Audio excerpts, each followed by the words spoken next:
12 grams again on my weight loss journey. It's day 14, and I got on the scales and I bounced back up a little bit. Well, the overall trend this week has been down. Yesterday, I was at 13.2 pounds down. Today, I bounced back up to 11.8. So I hate to see it bounce back up, but the overall trend has been down, so that's good. So in 2 weeks,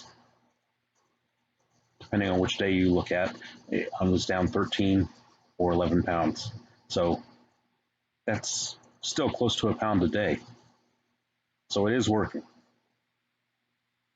Other than the smoothies, I've changed nothing about my diet. In fact, I still went to the buffets. I did notice that I recognize when I'm getting full sooner, and so I don't stuff myself. I stop eating before I get stuffed.